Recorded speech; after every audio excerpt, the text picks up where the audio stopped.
on my 34th mission, which is probably the mission that, well, I'll remember the rest of my life, it was a Tokyo mission, and it was a max effort, all 5 wings involved, and it was the point, you know, they'd already burned out 21 square miles of Tokyo, and this was to get them out of the war. This was to do the, and if anybody thinks we weren't bombing the city, they're making a mistake. We bombed a lot of military targets, but there was also the population that was suffering, and you know, their firefighting equipment was so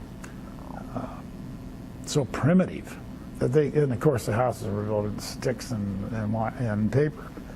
But on that particular mission, it was a night mission. On night missions, you fly on your own, and what we did on that thing on night missions, we would have a time over target, but that would be for the first aircraft, and then all the other aircraft in the string would be coming in increments of 30, 40 seconds or whatever it happened, whatever they established. Probably a minute most of the time.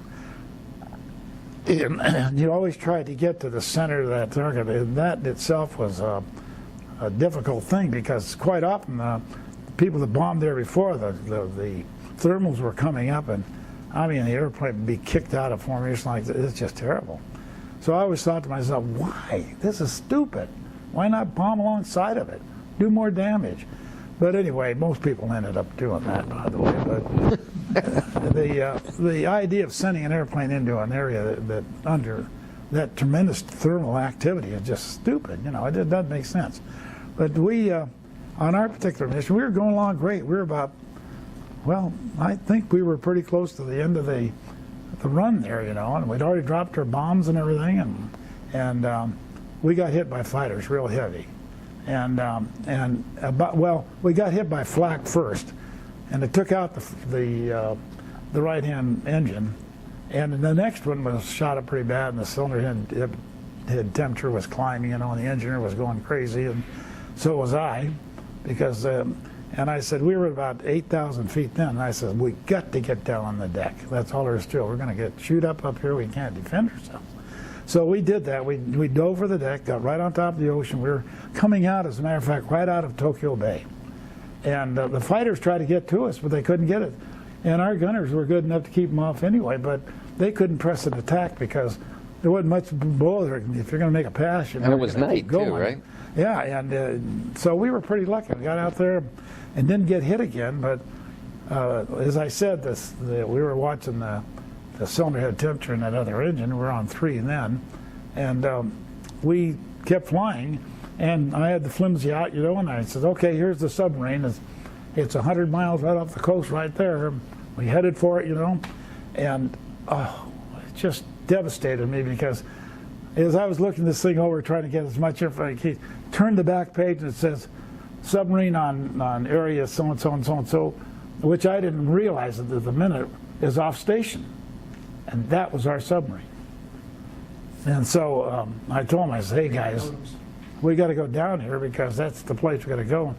And the AC said, heck, we can't stay anymore, and I got to land this thing when I get the most favorable conditions. I said, have at it.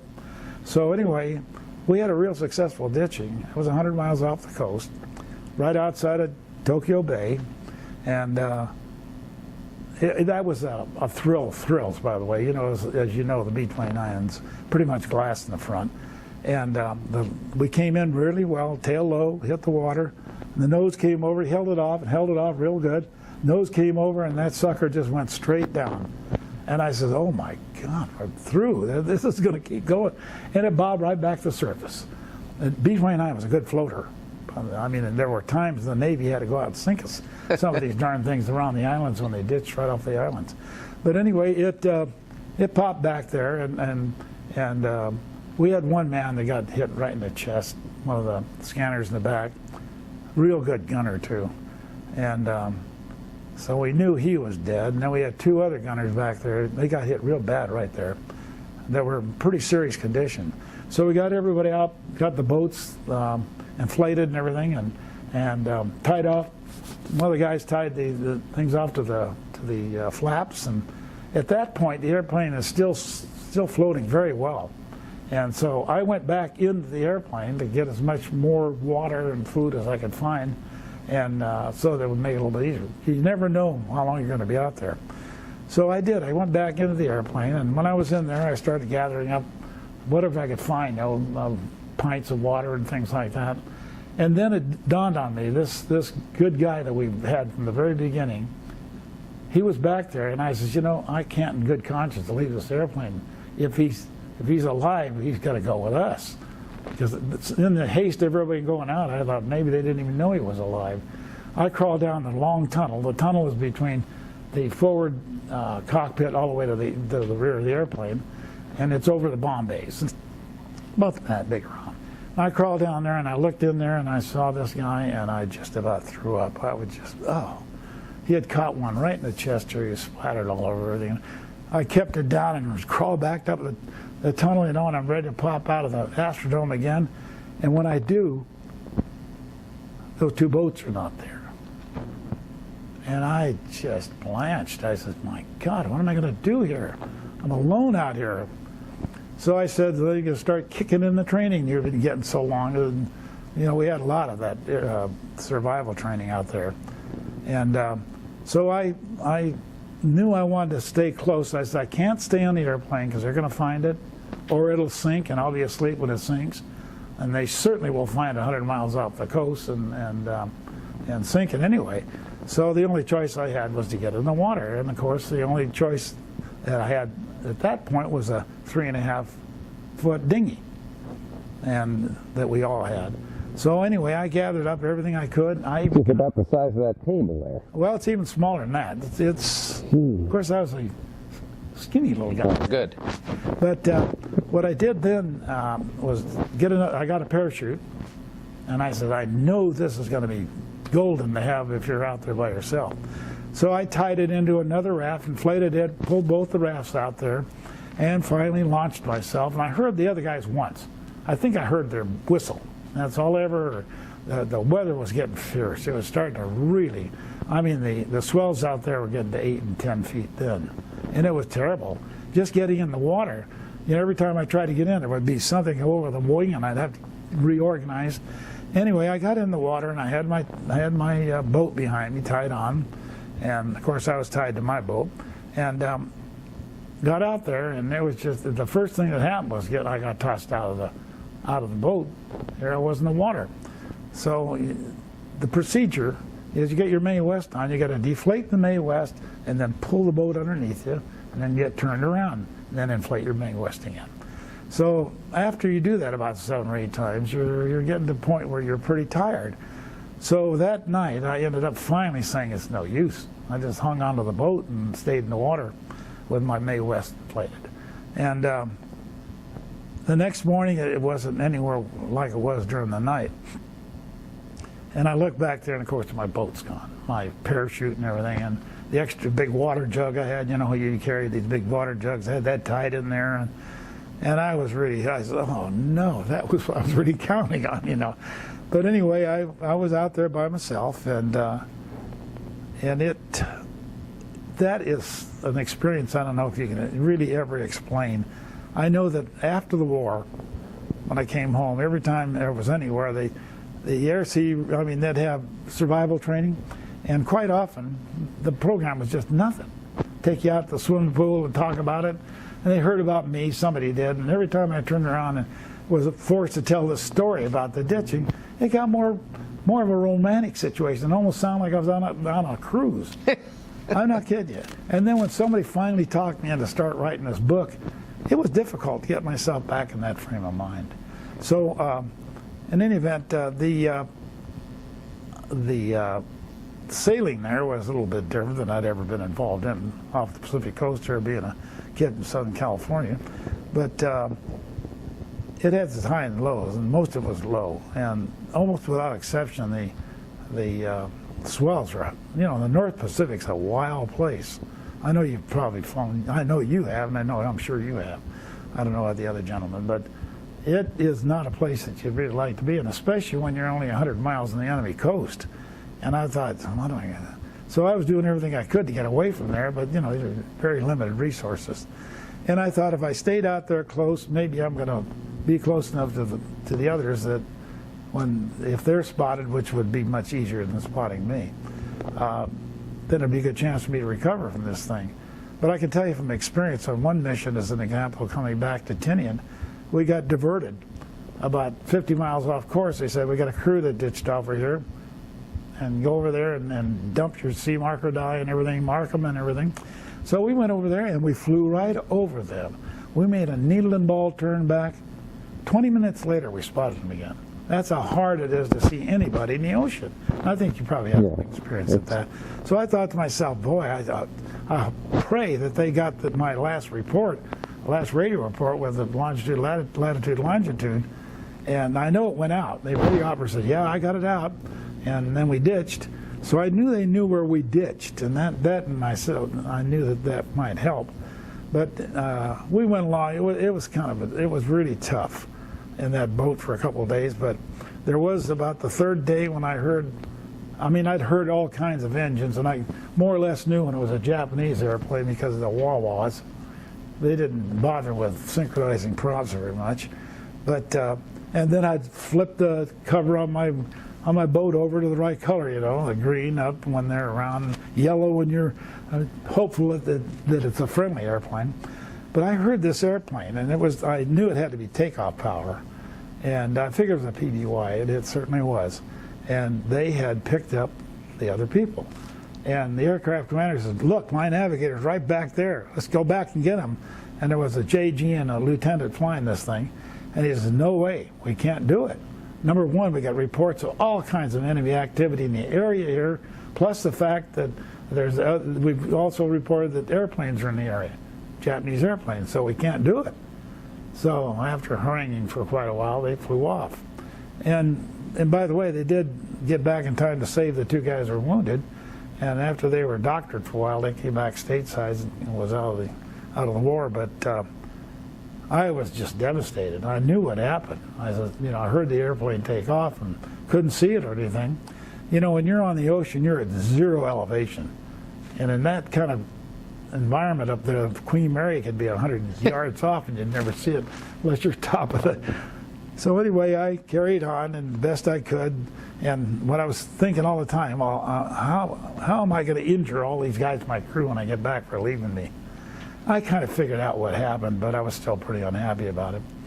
But I went through, I think it was 3 or 4 days of trying to catch a fish, and I had a little 2-inch square fishing kit with some line and some hooks and some colored and a few flies. I thought to myself, why the devil would they put flies in this thing? But in any event, come on, I fished and fished and fished. I always thought I was a pretty good fisherman, but I wasn't doing very well. And finally, one day, that afternoon, I felt something, and I went like this, and I snagged that sucker. And believe it or not, this is really funny. I think about it and think how stupid it was. But, the Air Force survival manuals, the blue ones, about the big, I had one inside of my jacket, inside of my flying suit. And, they told us there's poisonous fish out here. So here I am with this thing trying to peel these pages open to find the right fish. Of course, it wasn't there. And I took that book and I said, goodbye, I don't need you anymore. But this was a funny looking fish, and I skinned it off and I chewed a little bit of the meat and spit it out 2 or 3 times, and then pretty soon I chewed it, swallowed it. And then I took the entrails and cleaned them up, and I caught a few other small fish. And so that was really a boon for me. The other thing that's very devastating is that you're running low on everything. You're rationing, obviously, but the water situation is always critical. And you'd see it raining like the edge out there, 200 yards away or so. It's raining like mad, no rain here. Or the opposite, it would rain so hard that you couldn't do anything. Well, I knew the first thing that I was prepared for was to get your cover up there. As soon as it rains, get a lot of water, wash it out fast as you can, and then start catching water and filling in whatever you got to catch it in. I think I drank so much water I thought it was going to come out my ears. I swear. But I wasn't going to be caught short on this. But I filled up I had a GI canteen and a couple other small pint things. I filled them up and went back to rationing again, of course. But things had improved a little bit because I did have a little bit of food. When I got in the boat, I had 2 K rations, and I had part of a jar of peanut butter. My mother used to send me all the time. She knew I loved peanut butter, and that was quite a subsistence. And I had some of these little charms that they had in the survival kits and things like that. And I rationed everything just to the nth. And once I started catching the fish, though, then I ate a little bit better. Excuse me. One occasion there, I tied into something. I don't know what it was, but I had my line over my finger, and the next thing I know, the line went right down to the bone in my finger. And this thing was towing me around all over, whatever it was. I figured it was either a tuna or a shark or some large fish. And he's towing my boat around. And I didn't want to break my line. I needed that thing. And I'm trying to get it loose, you know. And this goes on, I think, for 10 minutes. And finally, the line snaps near the hook, and I pull it in. And that was really something. I said, what did I have? Yeah. I've thought about this for many years, thinking, what kind of a fish must that have been? But there was another event that I thought was pretty significant. When they took off, the PBY, I did hear some firing, and I didn't know what it was. But I fell asleep one evening, and I woke up to noises. And I looked around, and I was surrounded by Japanese fishing boats. I could hear this jabbering on board, you know, and everything, and it was late. And I guess there was one man on each boat that was on duty. And I thought, oh my God, how do I get out of this mess? And I couldn't figure out how I even got into it. But I waited and waited until they really got quiet, and I paddled over between these 2 boats, and they had these great big nets. They were big around. They had these big fishing balls, floats all around. And so what I did was I paddled over there and crawled up the net, pulled my boat along, got to the top, you know, and got down the other side, and was went fast as I could away from that mess. And nobody saw me. And I was just happy as the devil about that. But the next morning, believe it or not, I fell asleep again, and I heard a noise, and then it was another boat coming right at me, another fishing boat, heading, I guess, to those guys, and they didn't even see me. Knocked me out of my boat, you know, and everything. I held on and got as small as I could. They never did see me, and I crawled back. Okay, as I continued away from the fishing boat, I figured it was going to join the others there, and they did have some kind of guns on them. I didn't know. I think they were probably 40 millimeter or something like that. So they were armed, and it wasn't something you want to deal with out there. So I eventually lost sight of all of that and kept my little sailing venture going. But I hit another storm. It was up and down. You know, at night I would hear airplanes going to the targets. I knew there were B-29s, but I knew, you know, you're not looking for anybody when you're going into a target. Mm-hmm. And coming out, you're in a hurry to get the devil out of there, so you probably have no, you know, that will never help you. Well, just comforting to know that some Americans are still around. But I had my highs and lows, obviously, and it was tough because, you know, it was just like packing my .45. I was going to throw that overboard, then I said, nope, my gosh, if I was serious. If they're going to capture me, I'll shoot myself first, because I'm not going to be a Japanese war prisoner. I'd heard too much about that. In any event, I continued on the voyage, and you know, at night it was serene most of the time. You could see the stars, and I loved the navigational thing about it. So that was kind of comforting. But you got so lonely, and then during the day, it was just all kinds of different things happening. You're fighting the sun, you're fighting all kinds of different things, but you're surviving. And I kept thinking to myself, you know, I'm still here. It's 4 or 5 days out here, I think, and still here, and somebody's going to come get me eventually. And this went on, you know, and there was all kinds of different things that were going on in my mind, and thinking about all the different things that I could be doing and wasn't doing, and hopefully get to do them again. But this went on, and like I say, the weather was a great factor, and because it affected me very much in that small boat. But I remember very vividly that one day the ocean looked like it smoothed out, you know, it was like the tabletop. I thought, geez, this is really pretty nice. And so I got my fishing gear out, you know, and I'm fishing away, and then the most god-awful sound I'd ever heard in my life occurred behind me, and my heart almost stopped. I'm not kidding. It was just so loud and so devastating. And I was, of course, knocked. The wave knocked me off the boat in the water, and I pulled myself up over and looked over there, and there's this great big old black thing. And I said, you know, at this point, let's find out if this is American. And luckily, I looked again, and here's a couple sailors running around putting the dinghy in the water. And I thought, oh gosh, prayers. So anyway, they came out and got me, and they sunk my boat. I said, can't we save it? No, that's my life support. But anyway, I went aboard, and the commander was up there, the captain of the boat was up there in the conning tower, and he called down, he says, welcome aboard, Lieutenant Mr. Lee. Really? I was just, what is happening here? How can he know this? But anyway, the obvious thing was my aircraft commander and the rest of the crew was down there just raising all kinds of billy hell just to get somebody to go get us, go find me, you know. And he stayed on until and in Guam they had a boat that was getting ready to go back to that station, which was a long cruise. It takes a week to get up there. And actually, they left a day early, and they left an officer short because the guy was doing something else. I never found out what that was about. But they took off, and when they were sailing on the surface at night especially, they were at flank speed. And you know that they had plotted. They knew the storms, they knew what the outcome of them would probably be. They knew where I was to start with, and they knew the ocean drifts and all this. And these